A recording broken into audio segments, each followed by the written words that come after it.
আল্লাহ রসুল বলেছেন কেউ জালিম জানার পরে, আমার আব্বারা শুনবেন, বিশেষ করে মা বোনরাও শুনবেন, ১,১২০০ টাকায় বিক্রি হয়ে যাচ্ছে। শোনেন, কেউ জালিম জানার পরও তাকে যদি কেউ সাপোর্ট করে, শক্তিশালী করে, আল্লাহ রসুল বলছে সেই মুসলমান ইসলাম থেকে বেরিয়ে যায়। মসজিদ মাদ্রাসার বিরুদ্ধে যারা ভেঙে দিয়ে দিতে চায় তারা জালিম না জালিম নয়? বিজেপি কেন্দ্র সরকার মসজিদ মাদ্রাসার বিরুদ্ধে, হ্যাঁ কি না? রাজ্য সরকার মসজিদ মাদ্রাসার পক্ষে না বিরুদ্ধে? জোরে বলেন। নিউ টাউনে মসজিদের জায়গা চুরি করে বিক্রি করার প্ল্যান করেছে না করেন? উপরন্ত 11 লক্ষ টাকা সম্পদ বিশেষ একটা ধর্মের নামে এমনিতে দিচ্ছে, অথচ দেশের টাকাতে। শুনছেন তো নাকি? যাক, তারপরও আমি ওইদিকে যাচ্ছি না, কিন্তু আমার ধর্মের জায়গা চুরি করছে না করেন?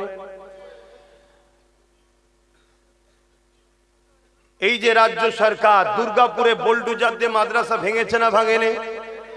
রাজ্য সরকার বলছে কোরআন শেষ হয়ে যাবে, আমার উন্নতি শেষ হবে না। এ কোরআনের দুশ্মন, হ্যাঁ কি না? কোরআনের এটা মিথ্যা কথা বললো না? বললো না?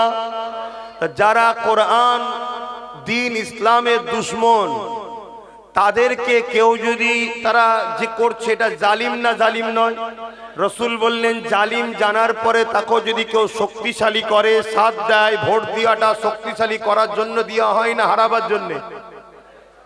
আল্লাহ রসুল বলছেন সে মুসলমান ইসলামে থাকবে না।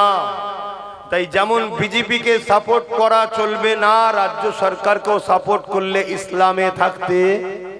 জোরে বলেন। মুসলিম শরীফের হাদিস, আল্লাহ রসুল বলছেন, এই আমার বাপের কথা শোনাচ্ছি না, মন দিয়ে শুনছেন তো? আমার মা বোন ভালো করে শোনে, এমন দিন আসবে 10-20টা মানবরূপী কুকুর ছিঁড়ে ছিঁড়ে খাবে, কিচ্ছু করতে পারবে না। মা বোনেরা, যদি শুধরে না যাও, আমাদের পাওয়ার একটাই আল্লাহ রসুল, আমাদেরকে যুগে যুগে বাঁচাচ্ছে আল্লাহ রসুল। আর তুমি যদি আল্লাহ রসুলের দল দুশ্মনদের দল করো, আল্লাহ রসুল তাদের হাতে তোমাকে মিটাবে। সূরা বাকারাতে কোরআনে আল্লাহ বলছে। তাই বলছি শোনো, রসুলের হাদিস মুসলিম শরীফ, আল্লাহ রসুল বললেন অন্যায় দেখলে হাত দিয়ে রাখো। কেন্দ্র সরকার যে আইন করছে, নাই না অন্যায়? ওয়াকাফ লুটতে চাইছে, নাই না অন্যায়? হাত দিয়ে যদি রুখতে না পারো, মুখ দিয়ে প্রতিবাদ করো। যদি মুখ দিয়ে প্রতিবাদ করতে না পারো, অন্তর থেকে ঘৃণা করো। তা যদি না করে কেন্দ্র সরকারকে কেউ ভোট দেয়, তার ঈমান থাকবে? কেন রসুল বললেন অন্যায় দেখলে হাত দিয়ে রুখতে হবে। যদি হাত দিয়ে রুখতে না পারো, মুখ দিয়ে প্রতিবাদ করো। যদি মুখ দিয়ে প্রতিবাদ করতে না পারো, অন্তর থেকে ঘৃণা করে দূরে সরে যাও। এই তিনটে কথা বলে রসুল বললেন অন্তর থেকে ঘৃণা করে দূরে সরে যাওয়া হলো সব থেকে দুর্বল কমজোর ঈমান। কিন্তু তুমি অন্তর থেকে ঘৃণা করে দূরে সরে যাওনি, উপরন্ত তাকে তুমি ভোট দিচ্ছ যাতে সে শক্তিশালী হয়। তার মানে সে মসজিদ মাদ্রাসাকে আরো ভাঙো। সেই কেন্দ্র সরকারকে যারা ভোট দেবে তাদের ঈমান থাকবে। ঠিক তেমনি এই কেন্দ্র সরকারের আইনকে যে রাজ্য সরকার মেনে নিচ্ছে, তাকেও ভোট দিলে ঈমান থাকবে। এ ভাইরা, 72 দল জাহান্নামে যাবে। 72 দলই আলেম আছে। অনেক আলেম আছে তালাকের ফতোয়া 20,000 টাকা দিলে জায়েজ করে দেয়। তাদের পাল্লাই পরে ঈমান নষ্ট করবে না। আমি চ্যালেঞ্জ ওপেন দিচ্ছি, দিদি মুদির দলে অনেক মোল্লা মৌলী সাহেব আছে।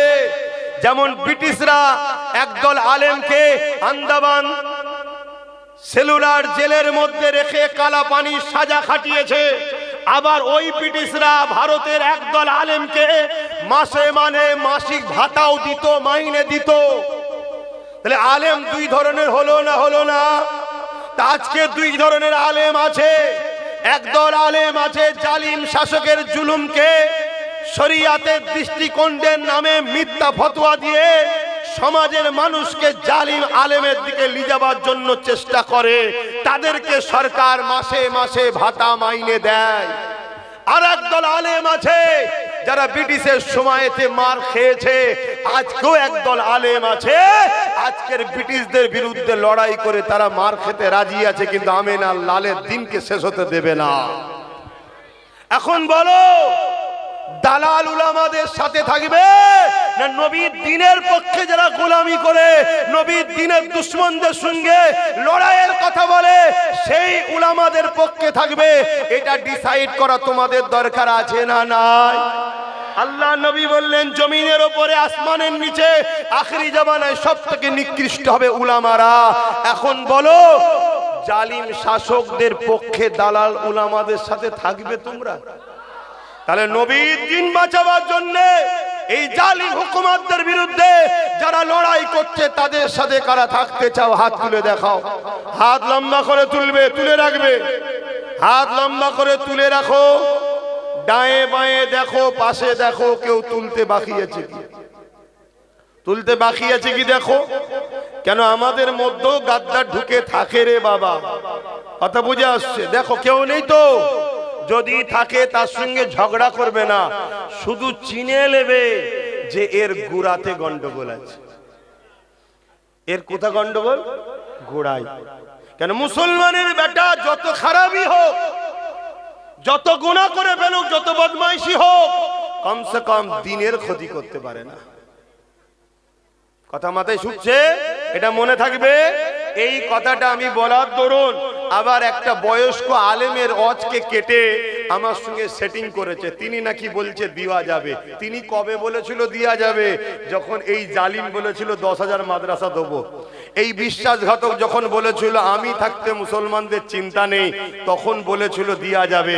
কিন্তু আজকে যখন এই বিশ্বাসঘাতক চিটিংবাজকে ধরা পড়েছে যে এ মুখোশ এক, মুখ এক, আগে ছিল ঘুমটা দিয়ে তাই পেতনির মুখটা বোঝা যায়নি, ঘুমটা খুলে পেতনির মুখ দেখা যাচ্ছে। এ মাদ্রাসা মসজিদ ওয়াকাফের দুশমন, বিজেপির দালাল, বিজেপির সাথে রয়েছে। এখন আর একেও সাপোর্ট করা ইমানদারদের বৈশিষ্ট্য থাকতে পারে? আওয়াজ দিয়ে বলো। তাহলে ওরও বিরুদ্ধে লড়াই হবে, এরও বিরুদ্ধে লড়াই হবে। পারবে তো লড়তে? এদের হাতে অনেক মেশিন আছে, পুলিশ আছে, টাকা আছে, পারবে লড়াই করতে? আরে এদের কাছে যা থাকে থাকুক, গে যাক। আমাদের কাছে জীবনটা আছে, আল্লাহ রসুলের জন্য হাসতে হাসতে দিয়ে দেবো। কিন্তু এদের চামচাগিরি আমরা করে জাহান্নামে যেতে পারবো না। কথা ক্লিয়ার? আর এতটুকু মনে রেখে দিও, আল্লাহ পরীক্ষা লিয়া শুরু করেছে আমাদের। এই পরীক্ষায় আমাদের কামিয়াবি হতে হবে, বলো ইনশাআল্লাহ। আমার মা, আমার বোন, পরিবর্তন হন, নাই এমন ছেলে আল্লাহ দেবে। এই ভিক্ষা খাওয়া, ভাতা খাওয়া, টাকা নিয়ে সে ছেলে দিন রাত উঠতে বসতে চুলের মুঠি ধরে বক্সিং মারবে। এই সমাজে হয় না, হয় না? মাকে মেরে ফেটিয়ে ফেলেছে, ঠিক না বেটি? ও শুধু ছেলের দোষ দিলে হবে? বাপ মার দোষ আছে বলেই তো ছেলে এত খারাপ হয়। বাপ মা যদি রসুলের সুন্নাত তরিকায় সংসার করে, রসুলের সুন্নাত তরিকায় ইনকাম হালাল খাদ্য খায়, রসুলের সুন্নাতের তরিকায় পাক পবিত্র ভাবে মা চলে, তার মায়ের ওই মায়ের পেটের বাচ্চা খারাপ হয়ে যাবে। এই কথা মাথায় ঢুকছে না? ঢুকে না? একটু সাবধান হবেন। মা দুশ্মন মনে করবেন না, বোন দুশ্মন মনে করবেন না। আমি আপনার নবীর বংশের আওলাদ, আপনাদের বাঁচাবার চেষ্টাই বলি। শেষ কথা, ওয়াকাব নিয়ে যে লড়বে সে আমাদের বন্ধু, না যে মিটাবে সে বন্ধু? যে বলো, জোরে বলো। নওশাদ সিদ্দিকী নবী বংশের ছেলে, ওয়াকাব নিয়ে লড়ছে না লড়ে নে? আপনারা বলুন, লড়ছে না লড়ে নে? সুপ্রিম কোর্টে কেস চালাচ্ছে না চালায়নি? রাজ্য সরকারের কেস করা দরকার ছিল না ছিল না? কিন্তু কেস করেনি, উপরন্ত বিশ্বাসঘাতক হয়েছে। বলেছিল আমি থাকতে চিন্তা নেই, কিন্তু সাথ দিয়েছে না দেয়নি? তাহলে এই জায়গায় দাঁড়িয়ে থেকে আপনারা যদি ওয়াকাফের পক্ষে হন, একটা ধর্মগুরু হিসাবে জানতে চাইছি, নওশাদের সাথ দিয়ে ওকে আরো শক্তিশালী করা দরকার আছে না নয়? কারা একমত হাত তুলে দেখান? কারা একমত হাত তুলে দেখান? মাশাআল্লাহ, মাশাআল্লাহ, আল্লাহ কবুল করে বোন, আল্লাহুম্মা আমিন। এটা একটা পীরের আওলাদ হিসাবে মুরিদকে জিজ্ঞেস করলাম। আমার শেষ কথা, একটা চক্রান্ত চলছে দাদা পীরের সিলসিলাকে ক্ষতি করার, ওটাও রাজ্য সরকার করছে। বিগত সরকার যখন ভুল করেছিল, দাদা হুজুরের আওলাদদের মধ্যে কেউ কেউ বিরোধী করেছিল না, করেনি? কিন্তু বিগত সরকারের লোকেরা দাদা হুজুরের আওলাদদের গালিগালাজ করেছিল। কিন্তু এই সরকারের মাদকপুষ্ট গুন্ডাগুনো দাদা হুজুরের আওলাদদের গালিগালাজ করছে না, করেনি? তার মানে লক্ষ্য হলো দাদা পীরের সিলসিলাটাকে মিটিয়ে দাও। কেন? বাংলায় সংখ্যাগরিষ্ঠ সিলসিলা হলো ফুরফুরা দরবার শরীফ। অতএব এই সিলসিলা সর্বসময় অন্যায়ের বিরুদ্ধে কথা বলে। সে বিগত সময় বলেছে, আজও বলছে, আগামীতেও কেউ করলে বলবে।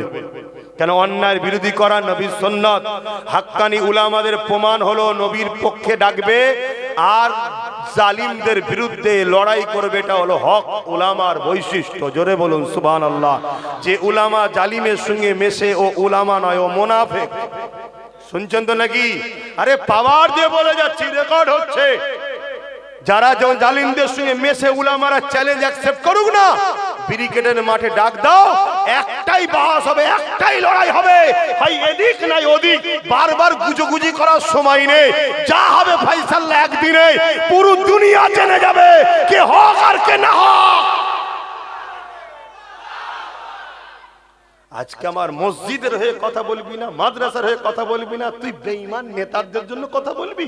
তুই মুসলমান? কথা মাথায় ঢুকছে? তাহলে নওশাদের জন্য দোয়াও করবেন, সাথও দেবেন। আসেন এবারে ওর পলিসি করছে, ও মতুয়াদের কাছে যাচ্ছে, দলিতদের কাছে যাচ্ছে, আদিবাসীর কাছে যাচ্ছে, যে বুঝাচ্ছে ভাই আদিবাসী তোরা বেশি, এখানে তোরা সিট দে, আমরা মুসলমান কম, সাথ দেবো। যেখানে মতুয়া বেশি, ভাই তোরা সিট দে, আমরা কম, তোদেরকে সাপোর্ট করব। যেখানে এসসি এসটি রয়েছে তাদেরকে বুঝাচ্ছে, ভাই তোরা সিট দে, আমরা সাপোর্ট করব। যেখানে মুসলমান বেশি, আমরা দেবো, তোরা সাপোর্ট কর। এইভাবে একদিন আমরা পুরো শক্তিশালী হতে পারবো না? পারবো না? বলুন ইনশাআল্লাহ, বলুন ইনশাআল্লাহ।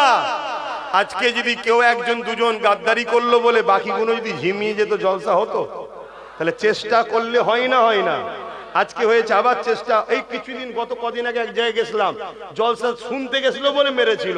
তারা নিজের গ্রামেও জলসা করছে। চেষ্টা করতে হবে, হাল ছাড়লে হবে না। ঠিক না বেডি? গত দিনে যা ছিল আজকের দিন বেড়েছে না কমেছে? কালকে আরো বাড়বে, নিয়ম এটা। কথা বুঝে আসছে? জুলুম বেশি দিন নয়। জুলুম হলো ওই থামস আপ ঢালা গিলাসের টাইপের, বজবজ করে ওঠে ঠিকই, তারপর আবার দেখবে সবই তলায় নেমে গেছে। ঘাবড়াবার কিছু নেই, লড়তে হবে। তাই বলে যাচ্ছি, এই লড়াই চালিয়ে থাকবে, হকের পক্ষে থাকবো আমরা। জালিম যত বড়ই হোক তাদের বিরুদ্ধে লড়বো আমরা। বলুন ইনশাআল্লাহ। তো ভাইয়েরা আমার, এই জায়গাতে এসে তার পলিসি অনুযায়ী কাজ করছে। কথা বুঝে আসছে? অনেকে বলবে যে ভয় দেখাবে, ভয় ভয় যে এইসব করলে আর করলে বিজেপি চলে আসবে। আচ্ছা, বিজেপি আর টিএমসির মধ্যে পার্থক্য কি ভাই? একটু একটু বলেন না ভাই, একটু বলেন শুন। পার্থক্য নেই?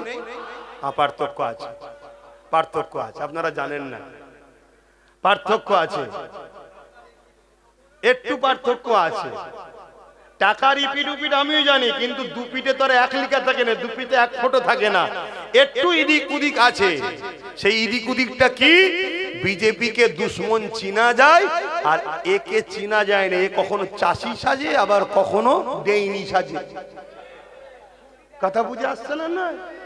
ওকে চিনা যায়, একে চিনা, এইটুকু পার্থক্য। তা রাসূলুল্লাহর হাদিস এখানে কি আছে একটু জানা দরকার নাকি?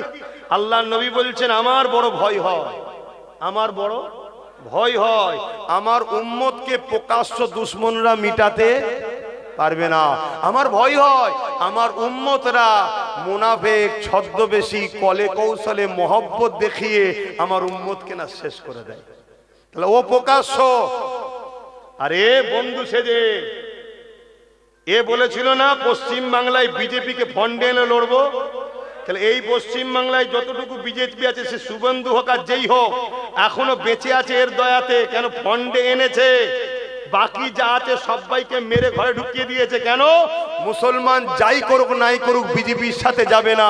বিজেপি যদি ফন্ডে থাকে, মুসলমানকে আমি ফ্রিতে পাবো। এই পলিসি করে বিজেপিকে ফন্ডে এনেছে এ। কিন্তু এখন ছুঁচো গিলা টাইপের হয়ে গেছে। ভাইপো এত দুর্নীতি করেছে, এ নিজে বাঁচতে গেলে আমাদেরকে মারতেই হবে।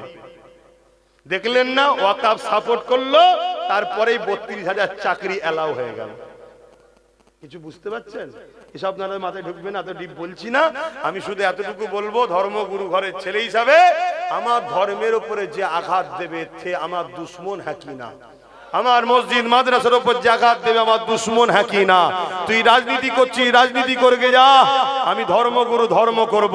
কারো মধ্যে যদি প্রশ্ন জাগে হুজুর জলসায় এসে এইসব বলছেন কেন, আমি একটাই কথা বলবো, ওরে মুনাফিক, আগে গিয়ে ওদেরকে বলবে যা যে রাজনীতির নামে মসজিদ মাদ্রাসা কবরস্থানে বিরোধী করছো কেন? তুমি রাজনীতি করছো, রাজনীতি করো, ধর্মে হস্তক্ষেপ করো না, তাহলে আমি হুজুর এসে শুধু জলসা করব, রাজনীতির বিষয়ে কথা বলবো না। কথা ক্লিয়ার? আর কথা নয়, সালাম দেবো ইয়া নবী।